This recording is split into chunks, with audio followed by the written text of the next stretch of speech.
نماز نہیں پڑھتا ہوں.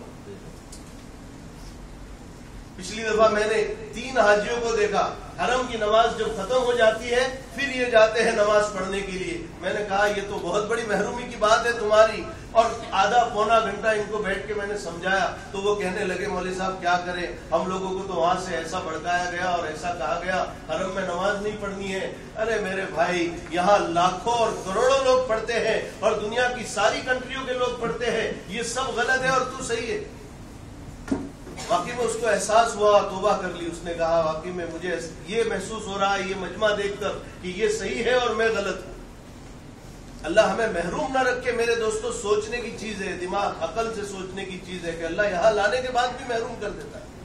اللہ ہمیں محروم نہ رکھے بلکہ یہاں سے یہاں کی جو سوغات ہے وہ لے جائے حاجی اور یہاں سے وہ چیز لے کر جائے. اسی لیے حدیث میں فرمایا الحج المبرور لیس لہ جزاء الا الجنہ. حج مبرور کا بدلہ سوائے جنت کے کچھ نہیں. حج مبرور کس کو کہتے ہیں؟ حج مبرور کی تشریح میں حضرت حسن بصری رحمۃ اللہ علیہ کا قول ہے حج مبرور اس حج کو کہتے ہیں جس حج کے بعد حاجی کی زندگی میں بدلاؤ آ جائے, حاجی کی زندگی بدل جائے. اگر زندگی نہیں بدلتی ہے تو حج مبرور نہیں ہے. حج مبرور کہتے ہی اس حج کو ہے جس حج کے بعد حاجی کی زندگی میں تبدیلی آ جائے. جو حج پوری رعایت کے ساتھ اور پورے آداب کے ساتھ کیا گیا ہو اور اس طرح جو حج کیا جاتا ہے وہ حج زندگی کو بدل دیتا ہے. الحج یہدم ما کان قبلہ, حج اس سے پہلے کی ساری چیزوں کو ختم کر دیتا ہے. تو یہاں سے یہ نیت کر کے جانا ہے کہ اللہ میری زندگی میں تبدیلی لائے, میرے ظاہر میں, میرے باطن میں, میری زندگی میں, میری معاشرت میں, میرے معاملات میں, میرے اخلاق میں اللہ کے رسول صلی اللہ علیہ وسلم والی سنتیں آ جائیں, پیارے آقا کی سنتیں آ جائے. پیارے آقا کی یہ سرزمین ہے جہاں آپ نے 53 سال گزارے ہیں اور کتنی قربانیاں دی ہے. صحابہ نے کیسی قربانیاں دی ہے, کیسے مجاہدے کیے ہیں اور اللہ نے ان مجاہدوں پر اور ان قربانیوں پر کیسے نوازا ہے. طلب والوں کو اللہ نوازتا ہے. نبی کے خاندان میں ہے لیکن طلب نہیں ہے, اللہ نے محروم کر دیا. ابو لہب حضور کا سگا چچا ہے, اللہ نے محروم کر دیا. ابو طالب حضور کے چچا ہے, حضور کے سگے چچا, اور حضور کا ساتھ دینے والے 40 سال تک تقریباً اللہ کے نبی کا ہر موڑ پر ساتھ دیا, ہر موقع پر ساتھ دیا. شیاب ابی طالب, وہ جو صفا سے آپ باہر نکلتے ہو اور دائیں طرف میں جو محل بنا ہوا ہے شاہی محل, یہاں پر بنو ہاشم آباد تھے, یہاں اللہ کے نبی صلی اللہ علیہ وسلم کا خاندان آباد تھا. اسی جگہ پر ایک گھاٹی تھی شیاب ابی طالب, اس میں 3 سال تک قید کر دیا تھا, نظر بند کر دیا تھا. اس نظر بندی کے زمانے میں بھی ابو طالب حضور کے ساتھ تھے اور آپ کی پوری خبر رکھتے تھے. 40 سال تک جس چچا نے پوری قربانی کے ساتھ اللہ کے نبی کو پروان چڑھایا, اور آخری وقت ہے, اللہ کے نبی کا دل کتنا دب رہا ہوگا کہ میرا چچا دنیا سے جا رہا ہے, اس کے پاس ایمان نہیں ہے. آخری وقت میں جب آخری سانس چل رہے ہیں, اللہ کے نبی صلی اللہ علیہ وسلم اب چچا کے پاس گئے اور چچا کے پاس جا کر بیٹھے تو ان کے پاس صنادید قریش بیٹھے ہوئے تھے. ابو جہل تھا, عبداللہ ابن ابی امیہ تھا, عقبہ ابن ابی معیط, اور اس طرح کے کئی لوگ بیٹھے ہوئے تھے. اللہ کے نبی صلی اللہ علیہ وسلم پاس میں جا کر چچا کے کان میں کہا, چچا جان کلمہ پڑھ لو, ایک مرتبہ کلمہ پڑھ لو, میں قیامت کے دن تمہاری اللہ سے سفارش کروں گا اور اللہ کے سامنے گواہی دوں گا کہ میرے چچا نے میرے سامنے کلمہ پڑھا ہے. یہ بات جب اللہ کے نبی نے کہی, ابو جہل ادھر سے بولا, عبداللہ ابن ابی امیہ ادھر سے بولا, اترغب عن ملت عبد المطلب, اجی عبد المطلب کے دین سے پھر جائے گا, عبد المطلب کا دین چھوڑ دے گا, عبد المطلب کا دین چھوڑ دے گا. جیسے ایک حاجی یہاں آیا اور یہاں آنے کے بعد اسے توفیق ہوئی اور وہ صحیح راستے کی تلاش میں آ گیا کہ مجھے یہ صحیح راستہ پکڑنا ہے, تو اس پر کتنے لوگ ملامت کرنے والے کھڑے ہوں گے. باپ دادا کا مذہب چھوڑ رہا ہے, باپ دادا کا دین چھوڑ رہا ہے. قریش میں یہی تو بات تھی. قریش اللہ کے نبی صلی اللہ علیہ وسلم جب دین کی محنت کر رہے ہیں اور دعوت دے رہے ہیں تو سمجھ میں آ رہا ہے کچھ لوگوں کو, کچھ لوگوں کو نہیں آ رہا ہے. بہت تھوڑے لوگوں کو سمجھ میں آیا. شروع کے 3 سال چھپ چھپ کے آپ نے محنت کی, 3 سال چھپ چھپ کے محنت کی. نماز پڑھنے کے لیے پہاڑ کی کوہ میں چلے جاتے تھے اور وہاں جا کر نماز پڑھتے تھے. کبھی ادھر نماز پڑھ رہے, کبھی ادھر نماز پڑھ رہے. ایک مرتبہ حضرت علی رضی اللہ تعالیٰ عنہ, یہ پہلے اسلام لانے والوں میں ہے, حضرت علی اور اللہ کے نبی صلی اللہ علیہ وسلم پہاڑ کی ایک غار میں نماز پڑھ رہے ہیں. ابو طالب کا وہاں سے گزر ہوا.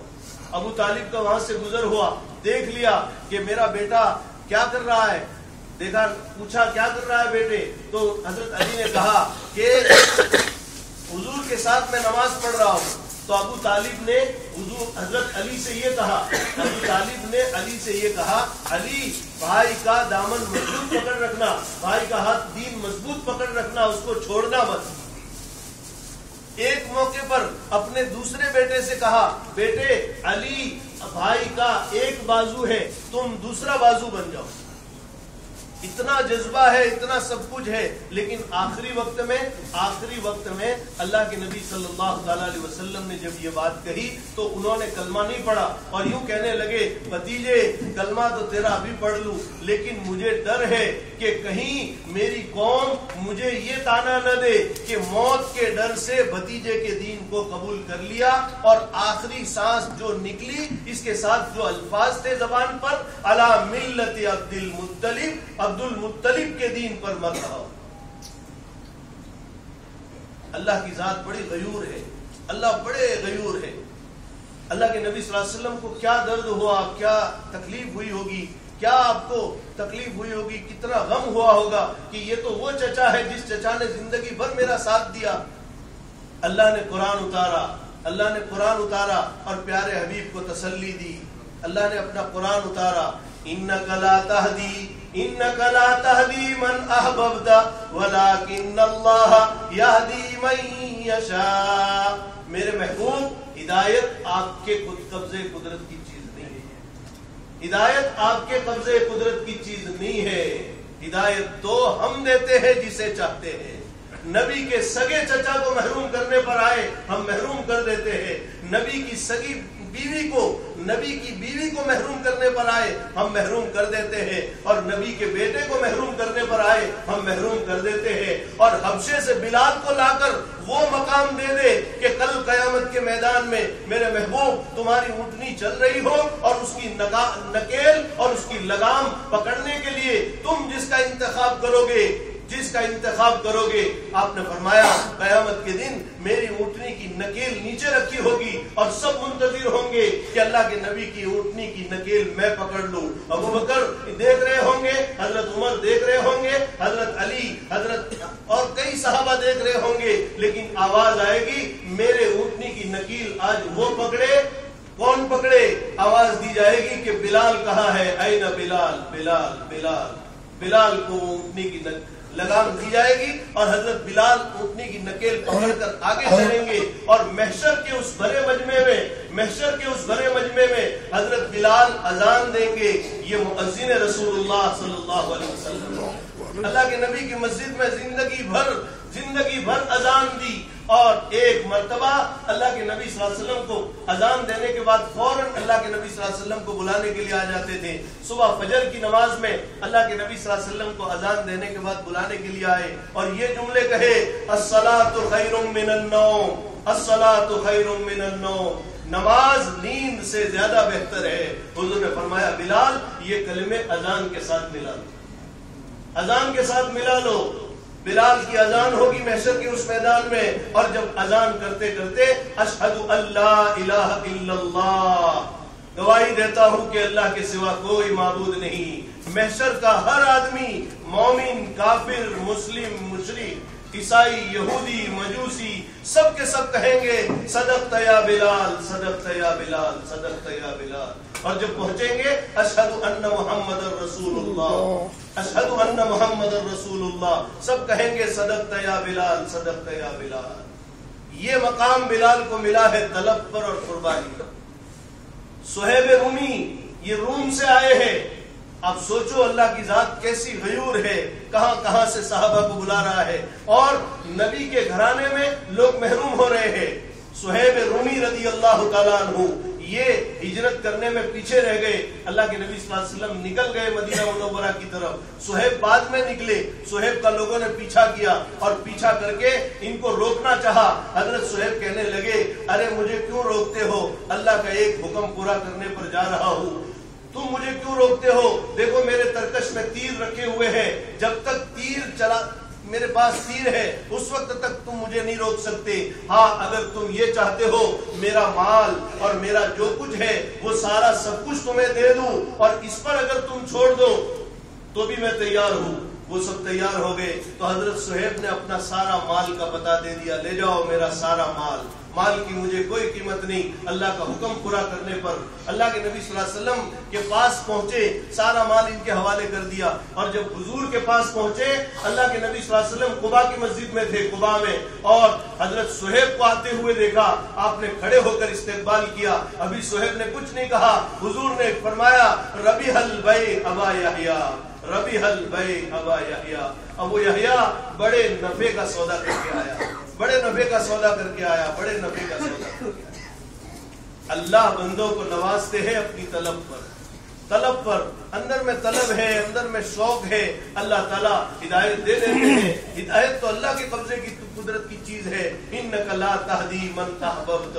میرے محبوب آپ جسے ہدایت دینا چاہے نہیں دے سکتے. ہدایت تو ہمارے قبضے کی قدرت کی چیز ہے. ہدایت ہم دیں گے اور اللہ جب بندے کو ہدایت دیتے ہیں پھر یہ بندہ اللہ کے سامنے مقبول ہو جاتا ہے اور اللہ اسے نواز دیتے. کسی کے بھروسے پر, کسی کے بات پر آدمی کی کامیابی نہیں ہو سکتی ہے. اللہ ہی کی ذات ہے اور بندے کے عمل کو دیکھا جاتا ہے. عمل پر اللہ تعالیٰ بندوں کو نوازتے ہیں, بندے کے اعمال کو دیکھ کر. اسی لیے آقا نے وہ ساری غلط فہمیاں نکال دی. قیامت تک جو غلط فہمیاں ہونے والی ہے لوگوں کو کہ ہم کسی کا دامن پکڑ کے بھی بچ سکتے ہیں, اللہ کی قسم دھوکہ ہے, دھوکہ ہے, دھوکہ. حضور نے فرمایا یا بنی عبد المطلب, یا بنی عبد المطلب لا اغنی عنکم من اللہ شیئا. اے بنو عبد المطلب قیامت کے دن میں تمہیں اللہ کے عذاب سے نہیں بچا سکتا.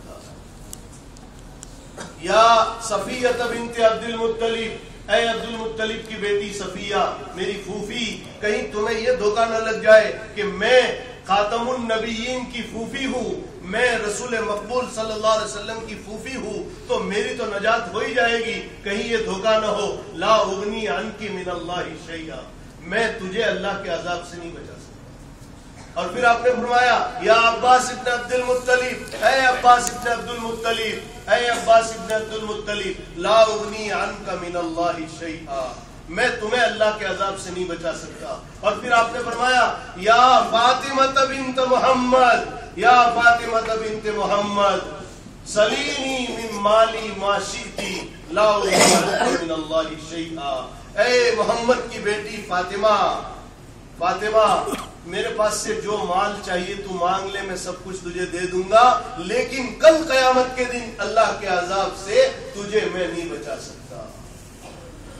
بزرگ تو یہ قصہ مختصر. سارے نبیوں کے امام, سارے نبیوں کے سردار اور سارے نبیوں کے پیشوا جن کے پیچھے اللہ نے سارے نبیوں کی صفیں لگائی.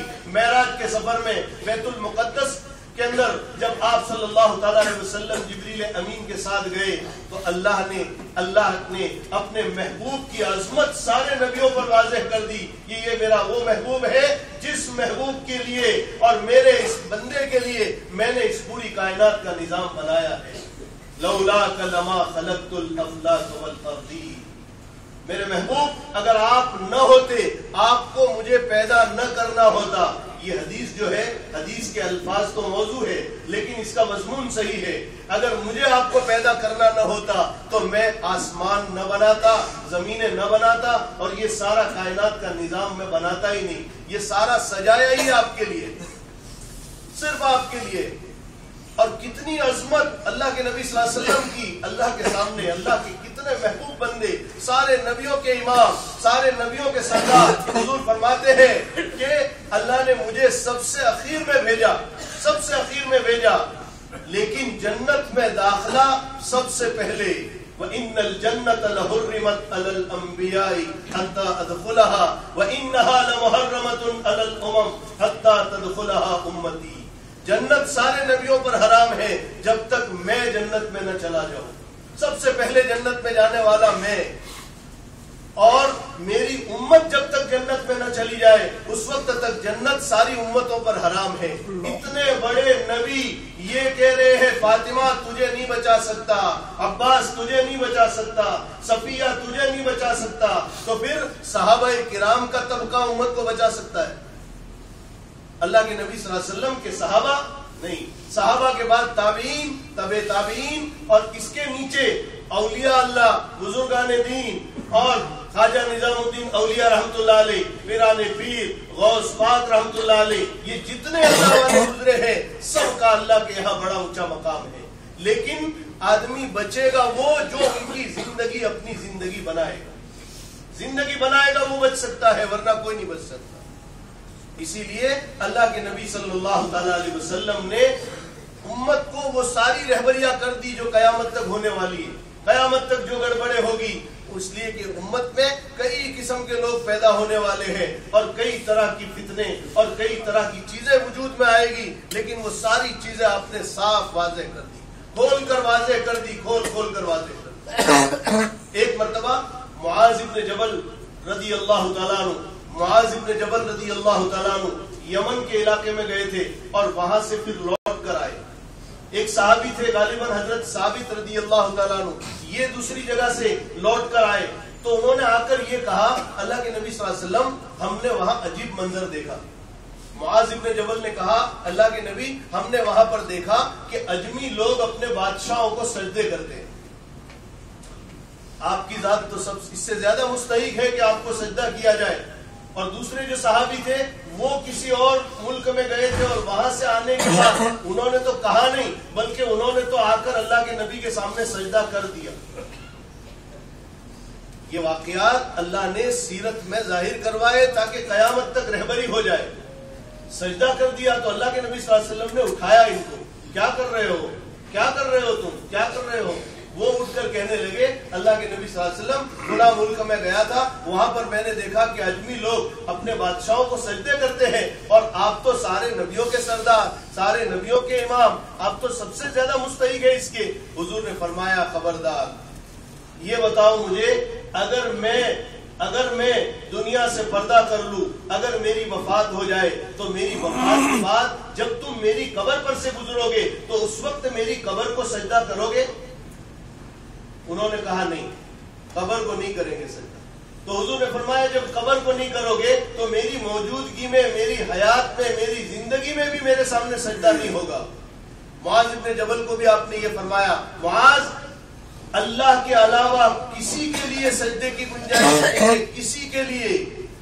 لولا اگر میں کسی کو کسی کے لیے سجدہ کرنے کا حکم دیتا، اگر کوئی چانس نکلتا، اگر ذرا بھی گنجائش نکلتی، لَأَمَرْتُ الْمَرْأَةَ أَن تَسْجُدَ لِزَوْجِهَا، تو میں عورت کو حکم دیتا وہ اپنے شوہر کو سجدہ کرے. لیکن اس کی بھی گنجائش نہیں. جب سارے نبیوں کے امام کو سجدے کی گنجائش نہیں تو کسی اور کے لیے تو کہاں نکل سکتی. اللہ تعالی ہم سب کو ساری گمراہیوں سے محفوظ رکھے.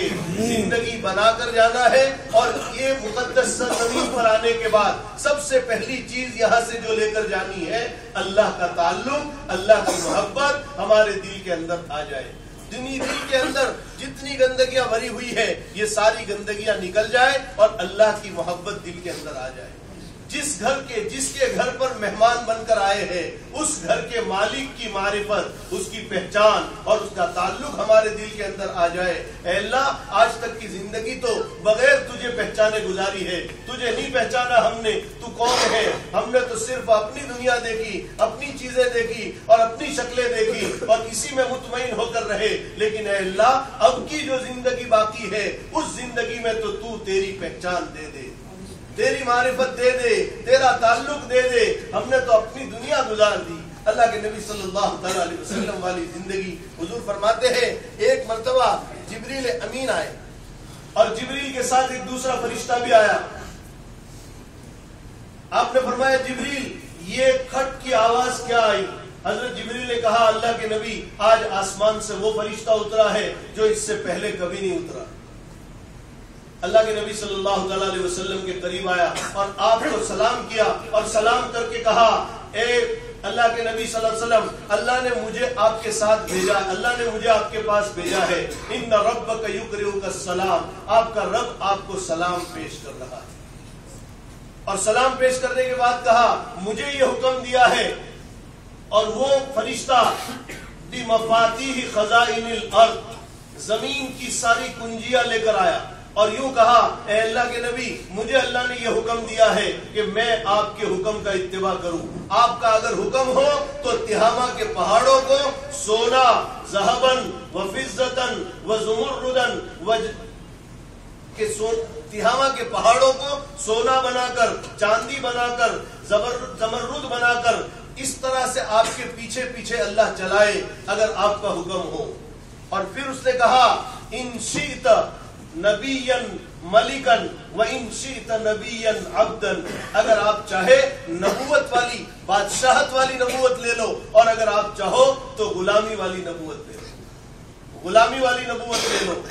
حضور فرماتے ہیں میں نے جبریل کی طرف دیکھا اور سوالیہ نگاہ ڈالی جبریل کی طرف, تو جبریل نے یوں اشارہ کیا انزع نفسک, یوں اشارہ کر کے کہا اللہ کے نبی آپ پوچھ رہے تھے جبریل سے جبریل کیا بتاؤ, نبوت والی بادشاہت والی نبوت یا غلامی والی نبوت؟ تو جبریل نے یوں اشارہ کیا کہ نیچے جھک جائیے, آپ اپنے آپ کو جھکا دیجئے. انزع نفسک, اور ایک روایت ہے ان تواضع نفسک, اپنے آپ کو جھکا دیجئے. تو پھر میں نے کہا کہ اے اللہ کے فرشتے میں تو یہ چاہتا ہوں اشبع یومن, ایک دن میں پیٹ بھر کر کھاؤں تاکہ اللہ کا شکر ادا کروں, اور ایک دن بھوکا رہوں تاکہ اس پر صبر کروں. یہ زندگی تھی. اللہ کے حبیب صلی اللہ علیہ وسلم نے پوری زندگی فقر و فاقے میں گزاری, اور فقر و فاقے میں گزار کر امت کو آپ نے ہدایت دی. فواللہ مل فقر اخشى علیکم, اللہ کی قسم تمہارے اوپر فقر کا مجھے ڈر نہیں ہے. فقیر رہو گے تمہاری زندگی اجڑ جائے گی, اس کا مجھے ڈر نہیں ہے, تمہاری زندگی اجڑے گی نہیں, فقیری کا مجھے ڈر نہیں ہے. ولکنی اخشى علیکم, لیکن مجھے ڈر تمہارے اوپر جس بات کا ہے ان تفتح علیکم الدنیا, ان تبسط علیکم الدنیا کما بسطت علی من کان قبلکم, کہ دنیا تمہارے اوپر کھول دی جائے گی جیسے تم سے پہلے لوگوں پر دنیا کھل گئی. چاروں طرف سے مال اور دولت آنا شروع ہو گیا. پھر جب مال اور دولت آنا شروع ہو جائے گا تو تم اس کی ریس لگانے لگو گے. فتہلککم فتنافسوها کما تنافسوها, تو تم اس کی ریس میں پڑ جاؤ گے, تم سے پہلے جیسے لوگ ریس میں پڑ گئے. فتہلککم کما اہلکتہم, پھر یہ دنیا تمہیں ہلاک کر ڈالے گی جیسے تم سے پہلے لوگوں کو ہلاک کر دیا. سب سے پہلی چیز میرے بھائیوں یہاں سے لے کر جو جانے کی ہے وہ اللہ کا تعلق, اللہ کی محبت, اللہ کی عظمت. ایک اللہ کو پہچانو. اللہ اپنے بندوں سے شکایت کرتے ہیں میرے بندوں تم نے مجھے نہیں پہچانا, میں کتنی بڑی قدرت والا. یہ اللہ نے ایک نمونہ بنایا ہے, اپنا گھر بنا کر بندوں کو بلایا اور یہاں کے سارے مظاہر دکھائے. اس سرزمین پر آنے کے بعد بھی اگر تمہاری زندگی نہیں بدلتی ہے تو یہ تو بہت بڑی محرومی کی بات ہے. اللہ نے اپنے بندوں کی شکایت کی.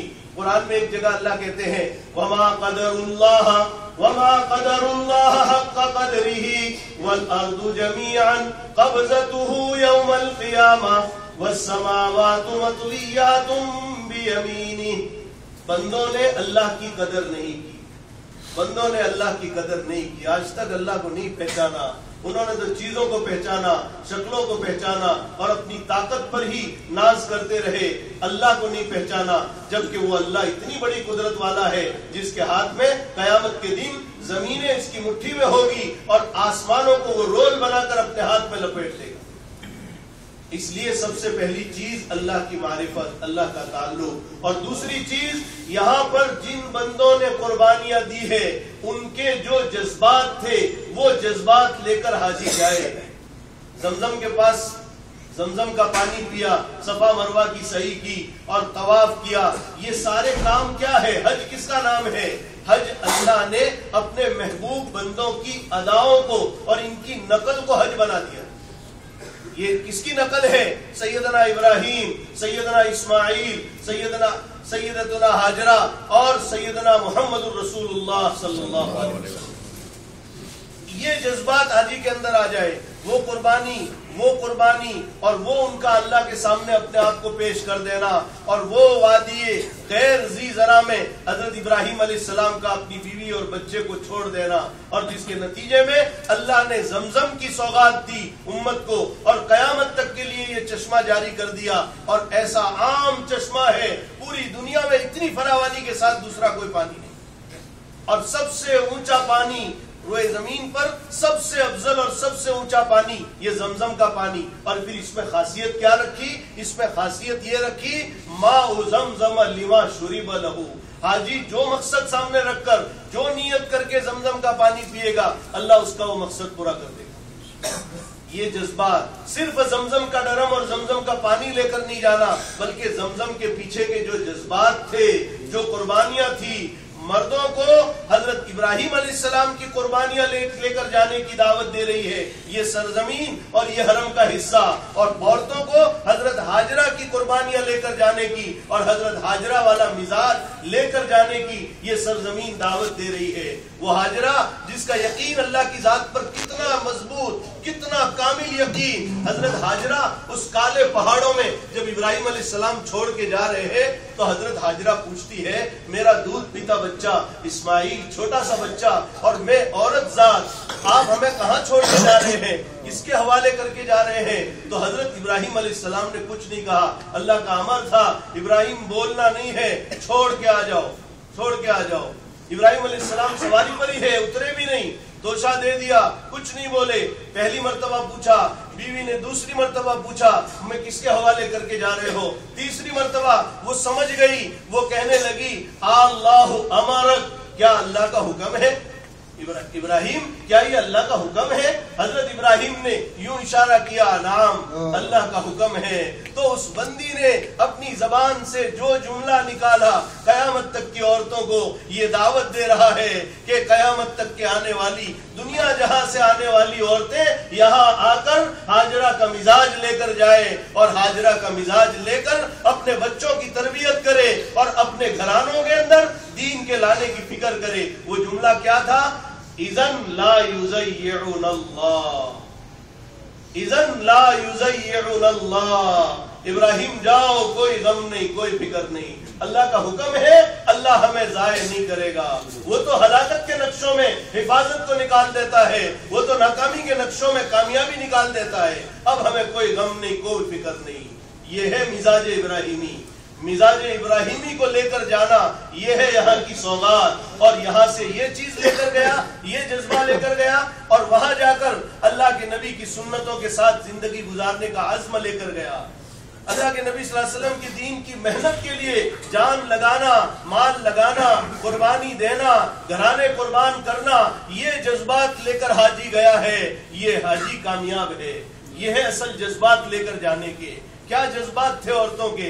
اللہ کے نبی صلی اللہ علیہ وسلم نے جو تربیت کی ہے اس سرزمین پر اور مدینہ منورہ میں، مردوں کے، عورتوں کے، بچوں کے جو جذبات بنے تھے، قیامت تک عورتوں کے لیے یہی جذبات اور قیامت تک مردوں میں یہی جذبات منتقل ہوتے رہے.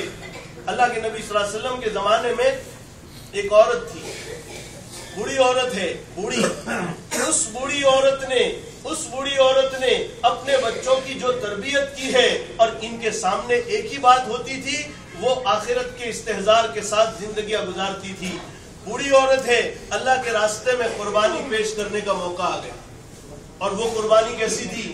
جان کی قربانی، جان دے دو. اور صحابہ کے واقعات اگر ہم پڑھتے ہیں سیرت صحابہ تو ایک ایک صحابی کی زندگی اور ایک ایک واقعات سے ایسا محسوس ہوتا ہے صحابہ اپنی زندگیوں کو اور اپنی جانوں کو اپنے ہاتھ میں رکھ کر گویا اللہ کے لیے، اللہ کے سامنے پیش کرنے کے لیے تیار بیٹھے. تو انہوں نے کیا کہا؟ انہوں نے کہا اللہ کے راستے میں جان پیش کرنی ہے. بوڑھی عورت ہے، بوڑھی، نابینا ہے، معذور ہے، اور بوڑھی اور معذور عورت، اس کو تو اپنے بیٹوں کے سہارے کی ضرورت ہوتی ہے، وہ تو اپنے بیٹوں کا سہارا چاہتی ہے، لیکن یہ بڑھیا بڑی عجیب و غریب جذبات والی، اس نے کیا کیا، جس دن صبح کے وقت میں اللہ کے راستے میں جان پیش کرنی تھی، اس رات میں اپنے بیٹوں کو بلایا اور بیٹوں کو بلا کر کہہ رہی ہے، میرے بیٹوں یاد رکھنا، میں نے اسی دین کے لیے تمہیں دودھ پلایا تھا، کل کو اللہ کے راستے میں جان پیش کرنے کا موقع ہے، اگر تم نے اپنے آپ کو پیچھے ہٹایا، اگر پیچھے ہٹے تم، جان بچانے کی کوشش کی، یاد رکھنا قیامت کے دن اللہ کے سامنے میں اپنا دودھ معاف نہیں کروں گی۔ بیٹے بھی اس ماں کے گود میں پلے ہوئے تھے، اسی ماں کی تربیت پائے ہوئے تھے، اسی ماں کی گود میں پلے ہوئے تھے، اب بیٹوں نے قربانی دینا شروع کی، ایک بیٹا شہید ہو گیا، دوسرا شہید ہو گیا، تیسرا شہید ہو گیا، چوتھا شہید ہو گیا، چاروں بیٹے شہید ہو گئے۔ اب کسی نے آ کر خبر دی کہ خنسا تیرا پہلا بیٹا اللہ کے راستے میں کھدا اور شہید ہو گیا، دوسرا شہید ہو گیا، تیسرا شہید ہو گیا، چوتھا شہید ہو گیا، تو اس ماں کی زبان سے کیا جملے نکلے ہیں؟ اس نے واویلا نہیں کیا، شور نہیں مچایا، وہ چلائی نہیں، روئی نہیں، بلکہ اس کی زبان سے جو جملہ نکلا، اللہ اکبر، اس ماں نے کیا کہا، الحمدللہ الذی اکرمنی بشہادتہم، تمام تعریفیں اس اللہ کے لیے ہے جس اللہ نے میرے بیٹوں کو شہادت کی موت دے کر مجھے عزت بخشی۔ اب کل قیامت کے دن سارے مجمع کے سامنے جب اللہ اپنے بندوں کو بلائے گا اور جب میرا نمبر آئے گا تو اللہ مجھے خنسا کہہ کر نہیں بلائے گا، بلکہ اللہ مجھے شہیدوں کی ماں کہہ کر بلائے گا۔ یہ ہے جذبات۔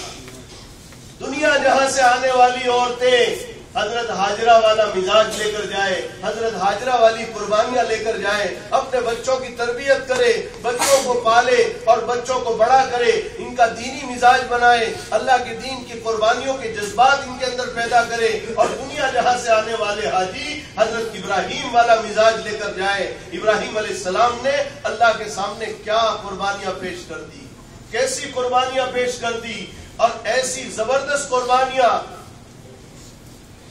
پانچ جگہ پر حضرت ابراہیم علیہ السلام کے امتحانات ہوئے، اور ایسے کٹھن اور ایسے بھاری امتحانات، جس امتحان میں امتحان لینے والا اللہ کہہ رہا ہے ان ھذا لہو البلاء المبین، ابراہیم یہ جو ابھی امتحان لیا ہم نے یہ بڑا بھاری امتحان تھا، وہ کہہ رہا ہے بڑا بھاری امتحان تھا، لیکن میرا ابراہیم اور میرا خلیل اس امتحان سے بھی پار ہو گیا، اس امتحان سے بھی پار ہو گیا۔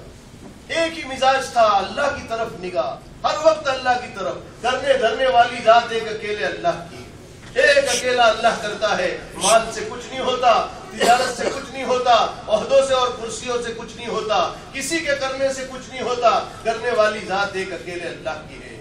انی وجہت وجہی للذی فطر السماوات والارض، میں نے تو اپنا رخ ساری چیزوں سے ہٹا کر ایک اللہ کی طرف کر دیا۔ ابراہیم علیہ السلام نے جب یہ دعوت دی، ابراہیم علیہ السلام کا یہ آخری واقعہ سنا کر ختم کر دیتا ہوں۔ ابراہیم علیہ السلام نے جب یہ دعوت دی تو پوری حکومت مخالفت پر اتر آئی، پورا گھرانہ مخالف، پوری حکومت مخالف، اور اللہ کا نظام دیکھو، اللہ نے ابراہیم علیہ السلام جیسے خلیل کو پیدا کیا تو کہاں پیدا کیا؟ بت گھر کے گھر میں، بت فروش اس گھرانے میں پیدا کیا جو گھرانہ بت گھر بھی تھا، بت بنانے والا بھی تھا اور بتوں کو بیچنے والا بھی تھا، اور ابراہیم علیہ السلام کا باپ جو تھا وہ بڑا چودھری تھا، قوم کا بڑا تھا۔ ابراہیم علیہ السلام کو وہاں جنم دیا، ابراہیم علیہ السلام وہاں پیدا ہوئے۔ اب پیدا ہونے کے بعد جب ابراہیم علیہ السلام نے دعوت دینا شروع کیا تو دعوت دینے پر سب مخالفت پر اتر آئے۔ ماں سمجھا رہی ہے بیٹے ایک اللہ کی بات مت کرو، یہاں تو پوری سرزمین پر ساری انسانیت سب کے سب نمرود کو خدا بنا کر بیٹھے ہوئے ہیں، تمہاری یہ بات کوئی اور سن لے گا تو تمہاری بڑی سخت پکڑ ہو جائے گی۔ ماں سمجھا رہی ہے، باپ سمجھا رہا ہے، ابراہیم علیہ السلام بالکل اپنی بات پیش کر رہے ہیں، ایک اللہ کی دعوت، ایک اللہ کی دعوت۔ مشکل کشا وہی ایک اللہ ہے، حاجت روا وہی ایک اللہ ہے، ہر چیز کا دینے والا وہی ایک اللہ ہے، اولادیں وہی ایک اللہ دیتا ہے، سب کرنے والا ایک اللہ ہے۔